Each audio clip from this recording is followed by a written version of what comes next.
कहते हैं कानून और पुलिस के हाथ बहुत लंबे होते हैं। इन हाथों की हद में आने से दुनिया का कोई अपराधी नहीं बच सकता है। ऐसा नहीं है। ये सब बीते गुजरे जमाने की बातें कहावतें भर बनकर रह गई हैं।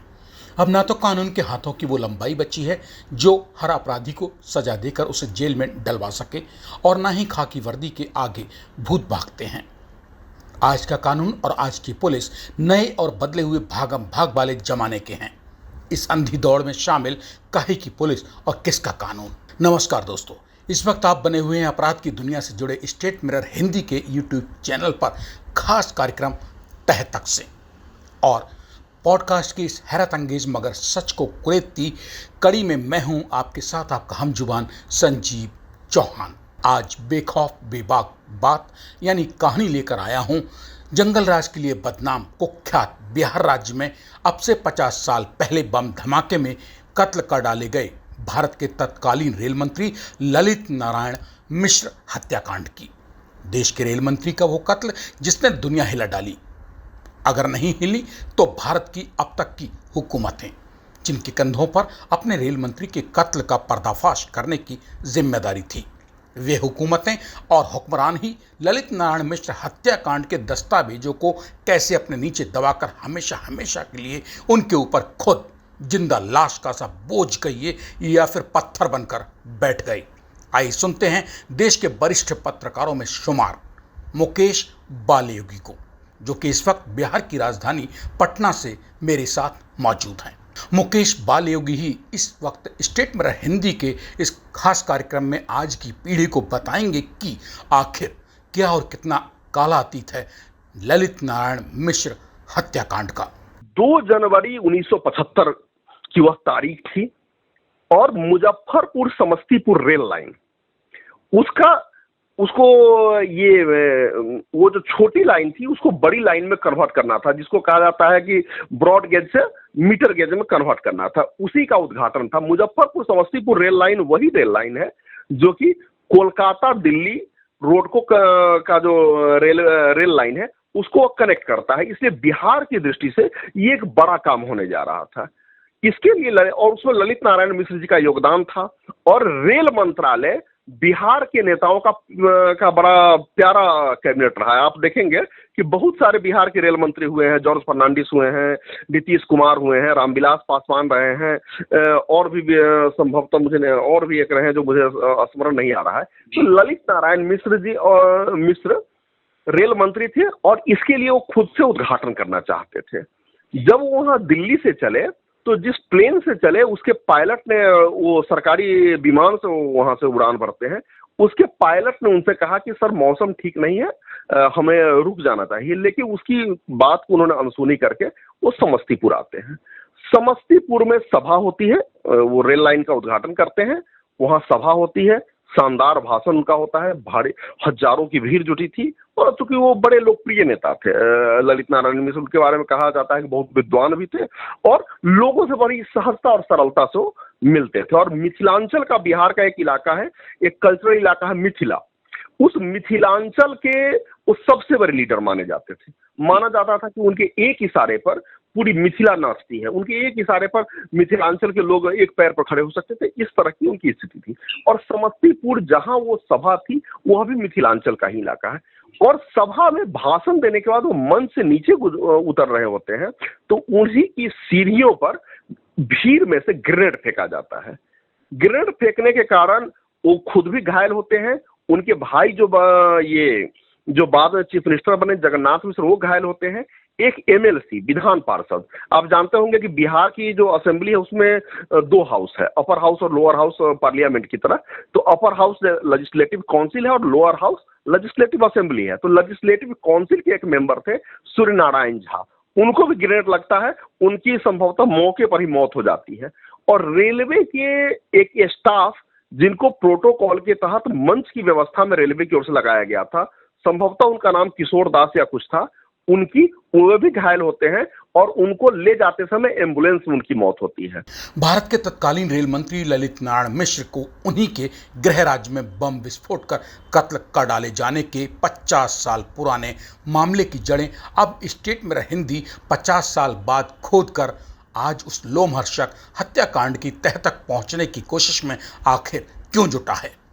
कालांतर में भारत के तत्कालीन रेल मंत्री ललित नारायण मिश्र हत्याकांड का सच क्यों और कैसे कफन दफन कर डाला गया, आसानी से समझने में मैं शायद कहीं चूक जाऊं, लेकिन ललित नारायण मिश्र हत्याकांड की एक एक कमजोर और दबी हुई नस बताने की कुव्वत बिहार, झारखंड और छत्तीसगढ़ की राजनीति के मर्मज्ञ वरिष्ठ पत्रकार मुकेश बालयोगी तो रखते ही हैं।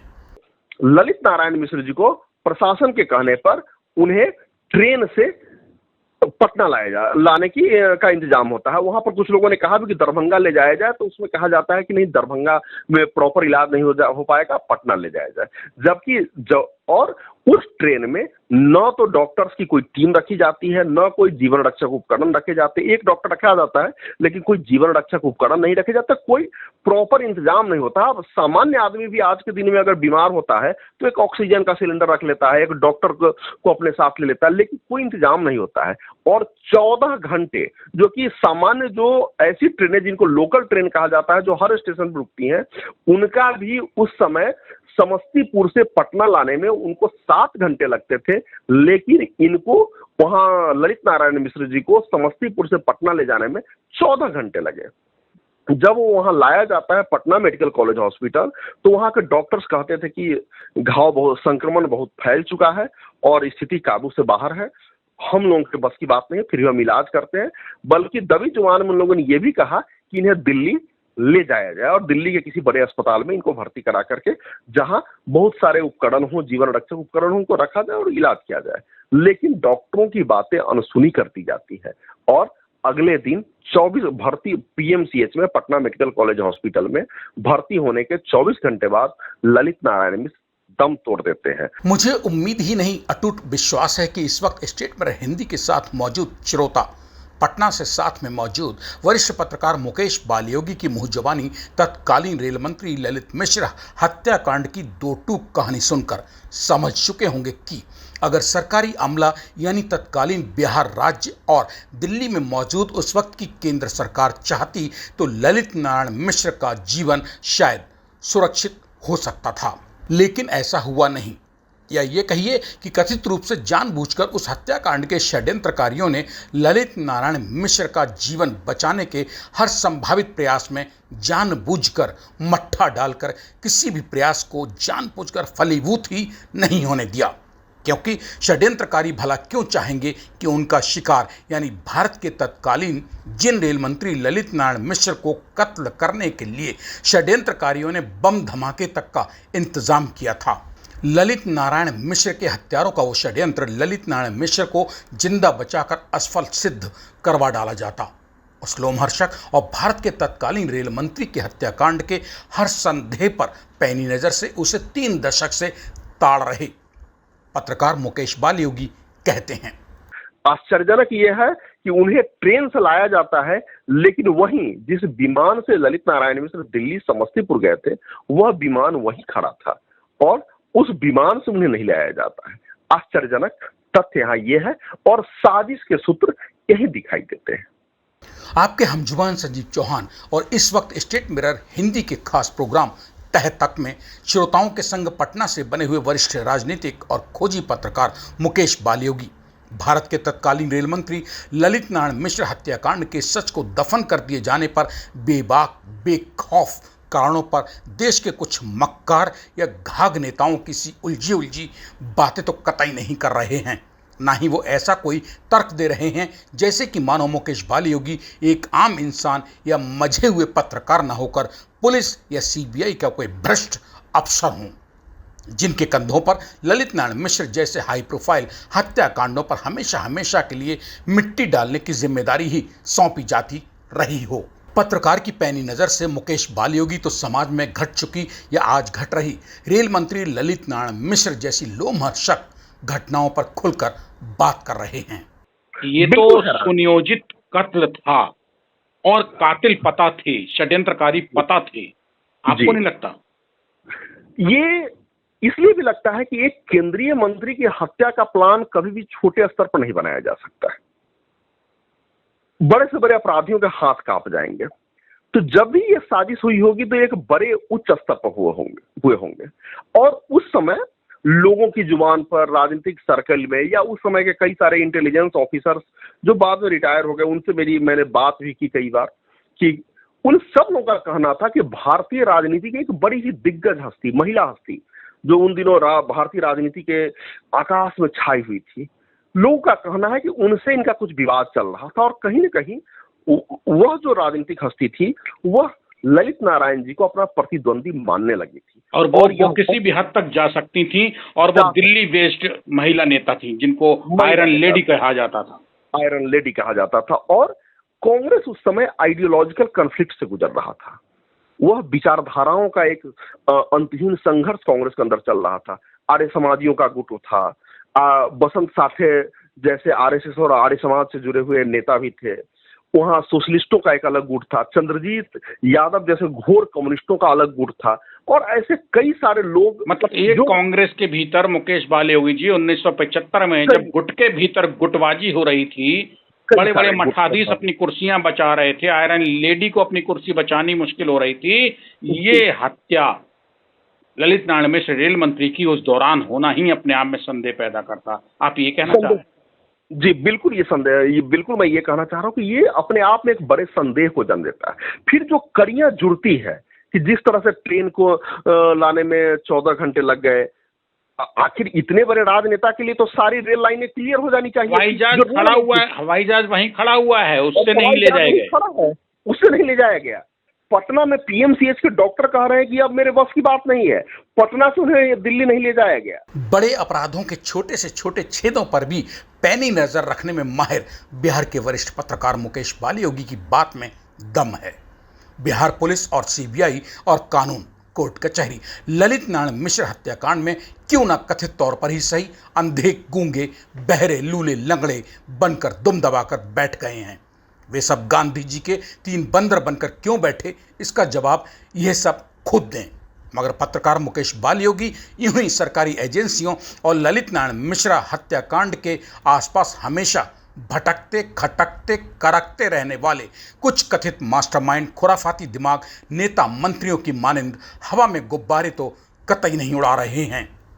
और सीधे सीधे बिना किसी साक्ष्य के, बिना किसी प्रमाण के, बिना किसी प्रूफ के आनंद मार्ग के 50 सन्यासियों को गिरफ्तार करके जेल के अंदर कर दिया गया 24 घंटे के अंदर।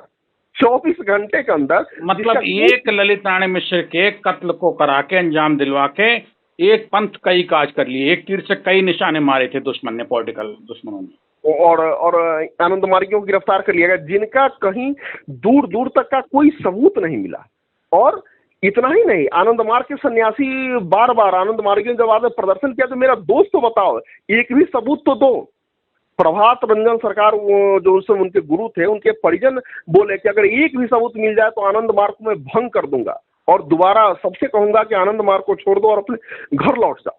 लेकिन इसके बाद भी कहीं कोई सबूत नहीं दिया गया और लंबे समय तक अंतोगत्ता उनके परिवार के लोगों का बिहार पुलिस पर और बिहार की जुडिशियरी पर इतना विश्वास हुआ कि उन लोगों ने मांग की कि उसे दिल्ली के सेशन जज में रेफर किया जाए। वहारी बिहार प्रदेश और देश की घटिया ओछी राजनीति, वहारे अंधे कानून और वहारे आजाद भारत की सबसे बड़ी मगर घिसट घिसट कर कछुआ चाल से चलने वाली जांच एजेंसी सीबीआई और लालू यादव के राज में सूबे में जंगल राज की मजबूत बैसाखी बनने के लिए बदनाम बिहार राज्य पुलिस। तुम सब अगर ईमानदारी से चाहते, गैरों के हाथों की कठपुतली ना बने होते तो शायद रेल मंत्री ललित नारायण मिश्र हत्याकांड के षड्यंत्रकारी और आरोपी बीते 50 साल में तो अपनी सजा काट कर भी मर खप और निपट चुके होते।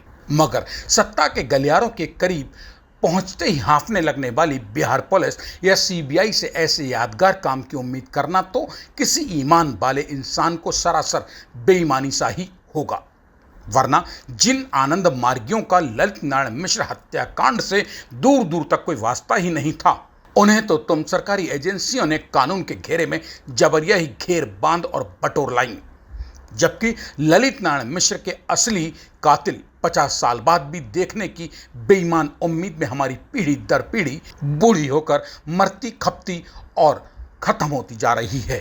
से ललित नारायण मिश्र जी का इतना ही विरोध था कि आनंद मार्ग के लोगों ने उनसे आग्रह किया था कि ये जो जमालपुर का जो रेल कारखाना है, मेरे गुरु का जन्म इसी कैंपस में हुआ है, इसलिए आप इस कैंपस का एक हिस्सा हमें उनका मंदिर बनाने के लिए दे दें, जिस पर कुछ लोगों का कहना है कि ललित नारायण मिश्र राजी थे, लेकिन देश के का जो उच्च नेतृत्व है उससे उन्हें हरी झंडी नहीं मिली।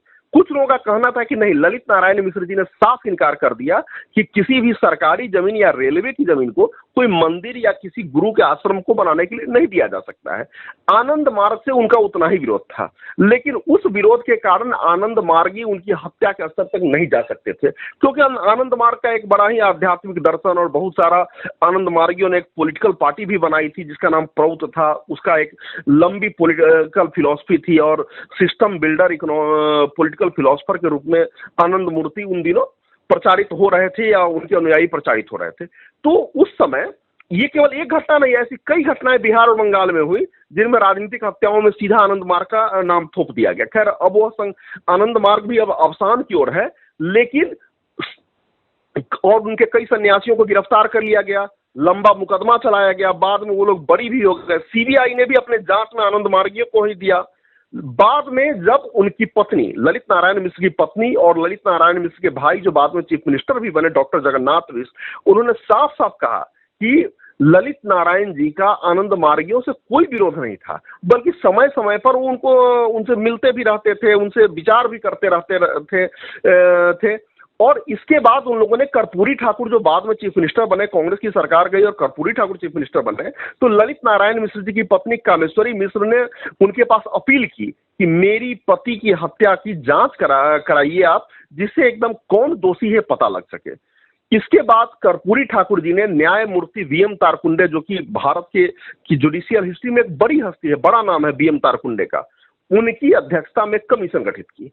जस्टिस तारकुंडे कमीशन ने जब जांच के बाद ये पाया कि जिन लोगों को भी आरोपी बनाया गया है वो सारे के सारे निर्दोष हैं, उससे पहले सीबीआई जांच रिपोर्ट के आधार पर उन केस को, चूंकि ललित नारायण मिश्र जी के परिवार वाले कह चुके थे कि बिहार में उन्हें न्याय मिलने की संभावना कम, आशंका कम है, इसलिए उनको संभावना कम है, इसलिए उस केस को दिल्ली के सेशन कोर्ट में रेफर किया जा चुका था।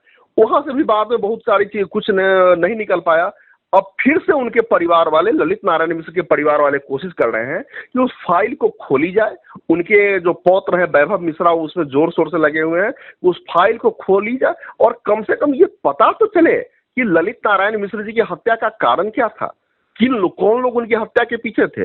वैभव मिश्रा जी से लगभग 1-2 साल पहले मेरी बातचीत हुई थी। मैंने कहा कि अब आप ये पुराने ये गड़े मुर्दे आप क्यों उखाड़ना चाह रहे हैं, क्या कोई राजनीतिक लाभ लेना चाह रहे हैं। उनका साफ कहना था कि मुझे कोई राजनीतिक लाभ इससे नहीं मिलने वाला है, लेकिन मैं ये इसलिए चाह रहा हूं कि आखिर पता तो चले कि इतने बड़े राजनेता की आखिर हत्या का कारण क्या है, जो उस समय प्रधानमंत्री का दावेदार हो सकता था, पद का दावेदार हो सकता था, उसकी हत्या का कारण क्या था।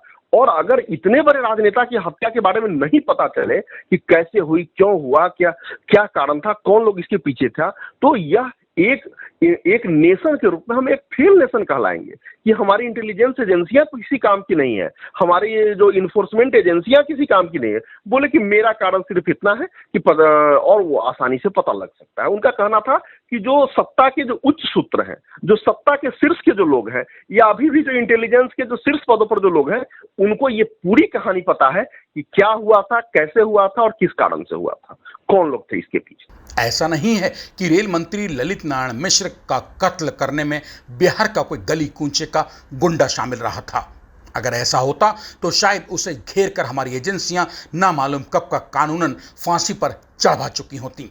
ललित नारायण मिश्र हत्याकांड तो सत्ता के गलियारे के तबके, बड़े बड़े सफेद पोश अजगरों के खूनी दिमाग का खेल था। तब भला ऐसे में बिहार पुलिस और सीबीआई उन अपने माई बाप अजगरों की मजबूत पकड़ से बाहर कैसे जा सकती थी। ललित नारायण मिश्र हत्याकांड के मुख्य षड्यंत्रकारी पर शिकंजा कस के, क्योंकि जैसे ही सीबीआई या बिहार पुलिस असली हत्यारों षड्यंत्रकारियों पर कानूनी शिकंजा कसती, वैसे ही सरकारी एजेंसियों की गर्दन अपने मुंह में दबाए बैठे देश के कुछ राजनीतिक अजगर मसल कुचल डालते। ऐसा नहीं है कि ललित नारायण मिश्र हत्याकांड की जांच के लिए सरकारों ने बड़े बड़े तमाशे नहीं किए। जांच के नाम पर सिर्फ और सिर्फ तमाशे ही तो किए गए थे। यही वजह रही कि 50 साल पहले कत्ल किए जा चुके देश के रेल मंत्री के मारे जाने की जांच का जिन्न आज भी दिल्ली की अदालत में पड़ा कभी कभार कसमसा ही जाता है। जैसे ही इमरजेंसी टूटती है और जनता पार्टी की सरकार आती है, केंद्र में दूसरी पार्टी की सरकार आती है, उनके परिवार के लोग गुहार लगाते हैं मोरारजी भाई देसाई से कि ललित नारायण मिश्र की हत्या का जो जांच है और उनका जो केस चल रहा है वो बिहार से हटाकर दिल्ली के सेशन कोर्ट में किया जाए। उसके बाद जब कर्पूरी ठाकुर बिहार के मुख्यमंत्री बनते हैं तो उस समय उनकी पत्नी कामेश्वरी मिश्रा ये अपील करती है कि ये सीबीआई की जांच फर्जी है, सीबीआई की रिपोर्ट फर्जी है, सीबीआई ने जो कंक्लूजन दिया है उसका कोई आधार नहीं है, कोई सबूत नहीं है, बिल्कुल ये गलत रिपोर्ट है जिसके कारण कोर्ट में सारे आरोपी बरी हो रहे हैं, आप इसको जांच कराइए। और जस्टिस बीएम तारकुंडे, न्यायमूर्ति बीएम तारकुंडे जो इंडियन जुडिशियरी में एक बड़ा नाम है, उनके वक्तव्य कोट किए जाते हैं, उनके जजमेंट कोट किए जाते हैं, उनकी अध्यक्षता में कमीशन गठित होता है और वो साफ कह देते हैं कि जितने भी आरोपी के नाम, आरोपी जिन लोगों को भी आरोपी पुलिस ने बनाया, सीबीआई ने बनाए हैं, वो सारे आरोपी निर्दोष हैं। अब इससे बड़ी बात क्या हो सकती है, इससे षड्यंत्र का इससे बड़ा खुलासा क्या हो सकता है। लेकिन सत्ता की का गणित अपना अलग होता है। उस समय मोरारजी भाई कुछ ही दिनों बाद, और ऐसा लग रहा था मोरारजी भाई, मुझे उनके परिवार के कुछ लोगों ने बताया था कि मोरारजी भाई देसाई ने व्यक्तिगत रूप से उन लोगों से कहा था कि आप लोग निश्चिंत रहिए, उसकी राज तक हम पहुंच गए हैं, उसकी तह तक हम पहुंच गए हैं और इसका इतना बड़ा खुलासा मैं करने वाला हूं कि देश कांप जाएगा। ये उनके परिवार के कुछ लोगों ने बोला था, लेकिन संयोग से वो लोग जीवित नहीं है, इसलिए उन बातों की सत्यता प्रमाणित नहीं की जा सकती है। लेकिन उसी दौरान जनता पार्टी की सरकार भी कॉन्फ्लिक्ट से गुजरने लगी थी और राजनारायण जी की हिमाचल में जो सभा होती है, राजनारायण जी का विरोध शुरू हो जाता है। फिर दोहरी व्यवस्था के नाम पर जनसंघ के लोगों का विरोध शुरू होता है, फिर चौधरी चरण सिंह जी का विरोध होता है, कई सारे लोग। तो जनता पार्टी की सरकार भी डगमग में आने लगती है, तो इतना बड़ा फैसला वो लोग नहीं ले पाते हैं। फिर सरकार, मोरारजी भाई की सरकार गिरती है। फिर उसके बाद जो कहानी है हम सब लोग जानते हैं, फिर 1980 में इंदिरा गांधी फिर से आती है और फिर इस केस को दबा दिया जाता है। 50 साल पुराने लोमहर्षक ललित नारायण मिश्र हत्याकांड में अगर मौजूद छेदों में झांकिए तो कई छेद आराम से किसी भी समझदार आम इंसान को भी दिखाई दे जाते हैं। 100% का सवाल फिर वही कि जब जमाने भर को ललित नारायण मिश्र हत्याकांड की घटिया पड़ताल में शक की सुइयां चुभती हुई नजर आ रही हैं, तब फिर एक के बाद एक बदलती रहने वाली देश की सत्ताओं को बिहार पुलिस और सीबीआई ने इन छेदों की ओर से अपनी आंखों पर काली पट्टी आखिर क्यों बांध ली। भारत के तत्कालीन रेल मंत्री और बिहार के मिथिला वासियों के बदन में आज भी उनके खून की तरह दौड़ने वाले उनके लड़ाते ललित नारायण मिश्र हत्याकांड की जांच को शुरू होने से पहले ही कफन दफन कर डालने पर सुनिए क्या बोले स्टेट में हिंदी के पॉडकास्ट यानी तह तक की इस खास कड़ी में इस वक्त पटना में मौजूद वरिष्ठ पत्रकार मुकेश बालयोगी। इस सरकारें देश में आई और गई, कितने प्रधानमंत्री बदले गए, किसी ने भी ललित नारायण मिश्र हत्याकांड में डाल के उसकी सच्चाई को बाहर लाना क्यों नहीं स्वीकार किया? क्या सब फंस रहे हैं कहीं कहीं? संजीव जी, एक बड़ा भारतीय राजनीति का एक बड़ा ही रोचक सत्य है और वह रोचक सत्य यह है कि अधिकतर समय कांग्रेस ने शासन किया और उसके बाद ज्यादातर कांग्रेसियों ने शासन किया। अगर भाजपा के अटल जी की सरकार और ये मोदी जी की 3 सरकारों, ये तीसरी सरकार को अगर छोड़ दिया, 3 बार जो इनकी सरकार 2014 से बनी है उसको छोड़ दिया जाए, तो कांग्रेस की सरकार रही या कांग्रेसियों की सरकार रही, इन दोनों में के अपने अपने स्वार्थ थे और ये दोनों कहीं ना कहीं उस चीज से प्रभावित होते थे जो ललित नारायण मिश्र हत्याकांड के खुलासे से इनके राजनीतिक कैरियर को और इनकी क्रेडिबिलिटी को बर्बाद कर सकती थी। इसलिए उन दोनों की कोई रुचि नहीं रही और जिनकी इस कांड के खुलासे में जिनकी रुचि रही, जैसे कर्पूरी ठाकुर, तो कर्पूरी ठाकुर ने जस्टिस तारकुंडे कमीशन गठित किया और जस्टिस तारकुंडे कमीशन ने पूरी रिपोर्ट दी कि ललित नारायण मिश्र हत्याकांड में अनंत मार्गियों का कोई हाथ नहीं है, लेकिन कर्पूरी ठाकुर की सरकार गिर गई। मोरारजी भाई देसाई ने जब ललित नारायण मिश्र के परिवार वालों को यह कहा कि हम बड़ा खुलासा करेंगे, उसके बाद उनकी सरकारें डगमग होने लगी। राजनारायण जी ने जो शिमला में भाषण दिया, या और जो इवन की जॉर्ज भी उनके विरोध में होने लगे, फर्नांडिस उनके विरोध में होने लगे, तो कई सारे कांड हो गए। तो जब भी किसी सरकार ने इस दिशा में कदम बढ़ाया, वह सरकार किसी न किसी कारणवश, मैं ये नहीं कहूंगा कि इसी कारणवश चली गई, बल्कि उनके अपने अंतर विरोधों के कारण भी वो सरकारें गिर गई। इसलिए इस हत्याकांड का सच अभी सामने आना बाकी है, और इस हत्याकांड के सच को दबाया जाता रहा। उसके बाद फिर कांग्रेस या कांग्रेसियों की सरकार बनी, उन लोगों ने इस सच को दफन करने में ही अपनी भलाई समझी। उसके बाद जब मोदी की सरकार आई, नरेंद्र मोदी की 2014 से, और आज 28 जून 2025 तक जो बदस्तूर शासन कर रही है देश पे, उसने क्यों नहीं खोला फिर इस केस को, ललित नारायण मिश्र हत्याकांड को? दरअसल उसके पीछे बिहार का एक राजनीतिक समीकरण है। बिहार का राजनीतिक समीकरण ये रहा है कि कांग्रेस का जो वोट बैंक था वो था सवर्ण, दलित और मुसलमानों का, माने सवर्ण में भी ब्राह्मण, बेसिकली ब्राह्मण, दलित और मुसलमान का। ये जो ब्राह्मण वोट बैंक था उस समय कांग्रेस का वोट बैंक था। आज के दिन में वह ब्राह्मण वोट बैंक जो है भाजपा का वोट बैंक हो चुका है। और इसमें जिन लोगों के नाम ऐसा कहा जा रहा है कि आते हैं या आने वाले थे, या जिनके नामों का खुलासा हो सकता था, तो वह बेसिकली जो दो जातियों के लोगों के नाम थे कि जो लोग इसके टूल बने, वो या तो ब्राह्मण थे या भूमिहार थे। आज ये ब्राह्मण और भूमिहार, ये दोनों जातियां भाजपा की कोर वोट बिहार में है। इसलिए मुझे लगता है, मेरे पास ऐसा कोई सबूत नहीं है, मुझे लगता है कि इस चिनगारी को ये हवा नहीं देकर के दावानल के रूप में परिणत नहीं करना चाहते हैं, जिससे उनके वोट बैंक के जो कुछ बड़े नेता हैं उन पर आंच आए और उनका वोट बैंक गड़बड़ाए। ये एक बड़ा कारण मुझे लगता है। आज के दिन में आपको मैं बता दूं कि जगन्नाथ मिश्रा जो कि कांग्रेस के मुख्यमंत्री थे, उनके बेटे नीतीश मिश्रा आज के दिन में भाजपा कोटे से मंत्री हैं नीतीश सरकार में, नीतीश मिश्रा जी। और ऐसे ही कुछ और लोग जिनका नाम उस समय उछला था, जिनमें कुछ भूमिहार जाति के भी थे, कुछ ब्राह्मण जाति के थे, कि ये लोग उस हत्याकांड में टूल बने थे। उनका नाम सरकारी फाइलों में नहीं है, सीबीआई की इन्वेस्टिगेशन रिपोर्ट में नहीं है, किसी इन्वेस्टिगेशन एजेंसी की रिपोर्ट में नहीं है, लेकिन वो लोग आज कहीं ना कहीं भाजपा के कोर वोट के हिस्से हैं, और भाजपा की लीडरशिप, बीजेपी की जो स्टेट लीडरशिप, इवन की सेंट्रल लीडरशिप में मेजर रोल प्ले कर रहे हैं। यानी कि आप ये मुकेश बालयोगी जी ये कहना चाहते हैं, जी मुकेश बालयोगी जी ये कहना चाहते हैं कि पूर्व रेल मंत्री भारत के ललित नारायण मिश्र हत्याकांड में सब हमाम में नंगे हैं, और कोई भी इस दफन केस में हाथ डाल के अपने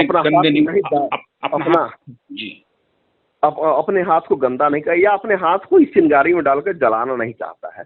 इसलिए अब राजनीतिक पहल की तो कोई आशा नहीं रही कि किसी राजनीतिक पहल के माध्यम से इस कांड का खुलासा होगा। अब एकमात्र आशा जुडिशियरी का है, और खास करके सुप्रीम कोर्ट का है कि सुप्रीम कोर्ट पहल करे। और ऐसे कई कांड पर आप कैसे देखेंगे कि 1984 के दंगे पर सुप्रीम फिर से उस फाइल को खुलवाया गया। खैर उसमें राजनीतिक इच्छा शक्ति भी थी, लेकिन इस केस के फिर से खुलवाने में राजनीतिक इच्छा शक्ति कहीं से नहीं दिखती है।